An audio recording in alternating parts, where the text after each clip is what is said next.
My girlfriend said, "You need to move out. I'm pregnant, and it's not yours." And that one sentence felt like a car crash inside my skull, a soundless explosion that left only ringing. For a moment, I actually laughed because my brain just refused to accept it. Ava stood there, leaning against the kitchen counter with that fake calmness she used when she'd already made up her mind. Hey viewers, before we move on to the video, please make sure to subscribe to the channel and hit the like button if you want to see more stories like this. Her arms were crossed, her jaw tight, and her eyes wouldn't meet mine. I said, "Wait, what do you mean it's not mine?" And she sighed, like I was a child asking a stupid question. "It just happened, Daniel. You've been distant lately, and I needed comfort," she said. Comfort. That word hit me harder than anything. I blinked, trying to process, and managed to say, "You cheated on me." And she shot back, "Don't twist this. You made me feel alone. What was I supposed to do?" For a second, I thought it was a prank or a test, because Ava was never good at hiding her jokes, but her expression didn't crack. There was something rehearsed about the way she said every word, like she'd practiced this speech in the mirror. I turned away, my mind racing, and that's when I heard the horn outside. I looked through the window. There was a black pickup idling by the driveway. The guy inside waved at her, casual, confident.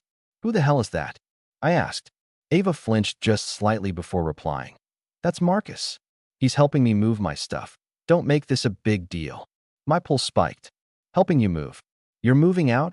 And she looked at me with that cold stare that says the decision was made long before the conversation started. "You need to move out, Daniel. I can't be here with you. It's not good for me. Not in my condition," she said. "Your condition?" I repeated, half yelling, half laughing, because it sounded like something from a bad TV drama. "You're pregnant with another man's child, and you're kicking me out of my own house?" And she snapped, "You can't throw a pregnant woman out. That's abuse. Everyone will side with me, Daniel." That's when I realized she wasn't panicking. She was performing. Her tone, her timing, the way she positioned herself by the door, it was all part of something planned. "Ava, this is insane," I said, stepping forward, and she pulled out her phone instantly, holding it like a weapon. "Don't touch me. I'll call the police," she shouted, and I froze. Not because I was afraid of her, but because I saw exactly where this was going. If I said one wrong word, one wrong move, I'd be the villain in her story. I backed away, breathing hard, and she said, "Please don't make this worse, Daniel. Just pack your stuff and go stay somewhere for a few days." And I asked, "A few days? Or forever?" And she turned her head slightly, just enough to let me see the smirk before she said, "You'll see." Then she opened the door, stepped outside, and waved at Marcus like this was just another Saturday errand. I stood there, staring at the space she'd left, and the silence in the house felt heavy, like the air itself was waiting for me to understand that everything normal had just died. I looked at the framed photo of us on the shelf, last Christmas, smiling, fake snow, her hands around my neck, and suddenly it looked like evidence, not memory. I packed a bag, locked the door, and left, but something deep down told me this wasn't over. It wasn't heartbreak. It was a setup, and I could feel it even then.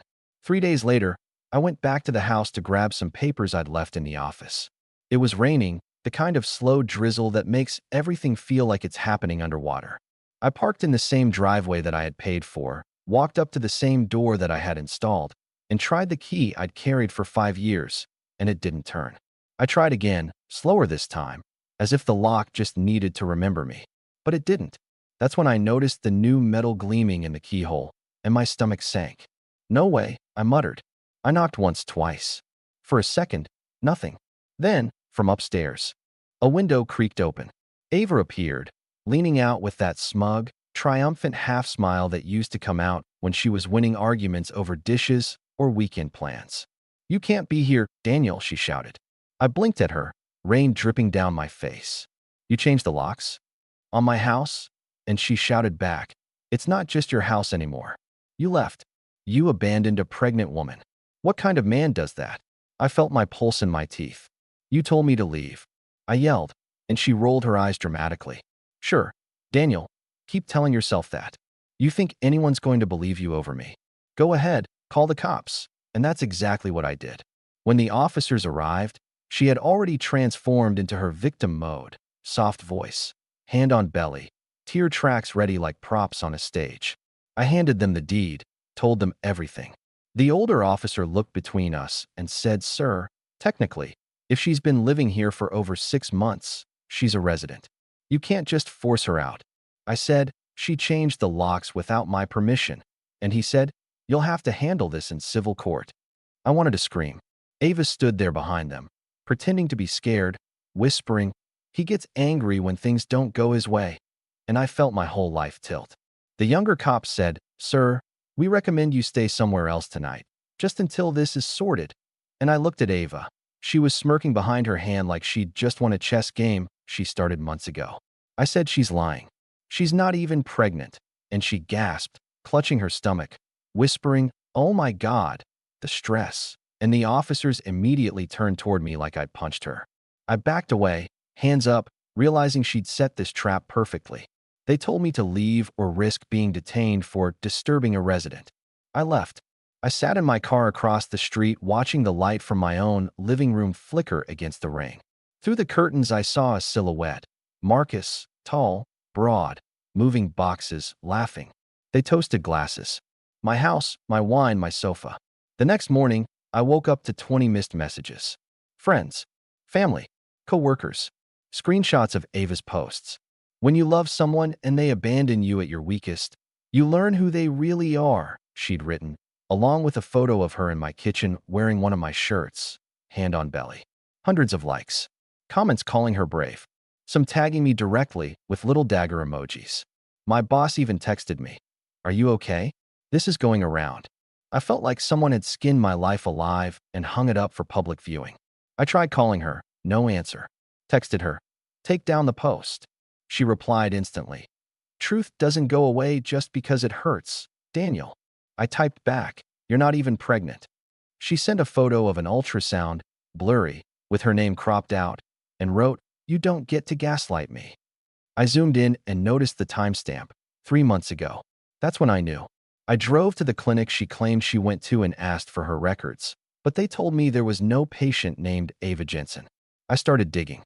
Every night, sitting in the car outside what used to be my home, scrolling through her social media. I found older photos, different cities, different men. Same captions, same poses, always the same story. He left me while I was pregnant. I found one account tagged in the comments, some guy named Derek. His page was private, but the bio said single dad, just trying to rebuild. My heart started pounding. I messaged him, "Hey, do you know someone named Ava Jensen?" 10 minutes later, he replied, "Don't tell me she found you too." We met the next day at a diner off the highway.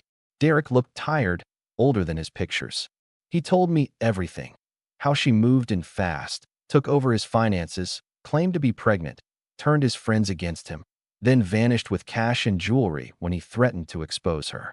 He even had screenshots of fake ultrasound photos, the same ones she sent me. I stared at the phone shaking with this mixture of rage and relief. I wasn't crazy. It was real.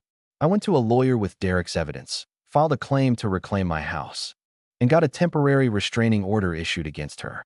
But Ava didn't stop.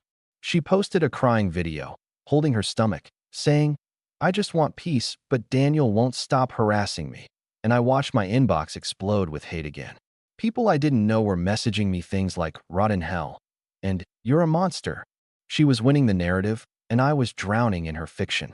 Then one night, as I was sitting in my car watching from across the street, I saw her step out with Marcus. They were laughing, carrying a box toward his truck. I started filming. When they drove off, I went to the back door, still had the spare key hidden under the gutter. It didn't fit anymore, but I noticed the new lock had a sticker from a local locksmith. I called the shop, pretending to be the homeowner. They confirmed Ava had ordered the change and registered under my address. That was the final piece. I printed everything. Her social media posts, the ultrasound duplicates, the locksmith invoice, and took it all to court. The hearing was surreal. Ava showed up wearing white, carrying a fake baby bump, hand trembling on her belly, tears ready like ammunition. But when my lawyer handed over the photos from Derek, her whole act flickered. The judge looked at her and said, "Ms. Jensen, would you like to explain why your ultrasound image matches another patient's from a clinic in Chicago?" And Ava stammered, eyes darting around. Marcus, sitting behind her, looked confused, then furious. She whispered, "They're lying," but her voice cracked. It was over. The judge granted me possession of my house and ordered her to vacate immediately. She tried one last performance, crying, saying, "Where will I go?" And the judge replied flatly, "Somewhere that isn't built on fraud." Walking back into my home after 3 weeks felt unreal. The air smelled different, heavier, like the walls themselves had been witnesses. Most of my stuff was gone, some furniture, electronics, but I didn't care. I had the keys again. I sat on the floor in the empty living room, and for the first time in weeks, I wasn't angry, just tired. I thought about Derek and how many others like us were out there. Ava was probably already plotting her next story, next man, next pregnancy. But not here. Not anymore. People always ask now, "Why don't you date anymore?" And I just smile and say, because love isn't always love. Sometimes it's just a really good scam. It's been 6 months since everything happened, and I still wake up sometimes expecting to hear her in the kitchen making coffee, humming along to some song she never finished. And for half a second I forget that Ava was never really that person. She was a performance stitched together from charm and instinct. The house feels quieter now, not peaceful, just empty in a way that echoes. I got rid of the furniture she picked, repainted the walls, changed the locks again. But sometimes when I walk past the hallway mirror, I catch a glimpse of myself and think, "You look like someone who almost lost everything." And that's exactly what I am. People always say you learn lessons from pain, but pain doesn't teach, it brands. I found out through Derek that Ava disappeared right after the court ruling, wiped her accounts, vanished like a ghost. 2 months later, he sent me a message with a screenshot from a dating app. Different name, same smile. She was in another city.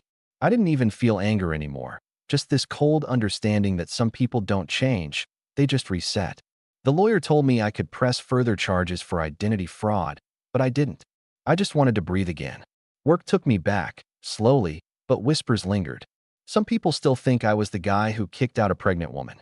The internet never fully lets you out of its courtroom. My parents don't ask about her anymore, but sometimes my mom calls just to check in, and she says, "Have you met anyone new?" And I say, "No, Mom, I'm okay," because okay is the closest thing to happy I can honestly say right now. I started going to therapy. My therapist told me, "You can't rebuild trust by waiting for the right person, Daniel. You rebuild it by forgiving yourself for believing the wrong one." And that stuck with me. At night, I sit on the porch with a cup of tea, no wine anymore, no noise, and I scroll through Reddit sometimes, reading stories from other people who got scammed, manipulated, broken. It's weirdly comforting, realizing I'm not the only idiot who mistook control for love. Sometimes I think about posting my own story, maybe under some throwaway account, maybe right here, just to let people know what red flags really look like when they're disguised as smiles. I'd started exactly the way it began, the sentence that changed everything.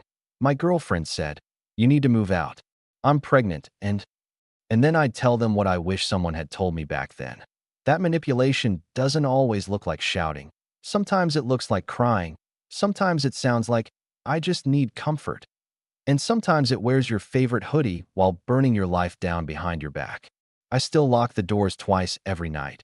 Not because I think she'll come back, but because the idea of her ever existing in my life again is scarier than any break-in. And if anyone's wondering whether I've moved on, I guess the truth is I'm still moving. Slowly, carefully, like someone learning how to live in a house that finally belongs to them again. What do you think about this story?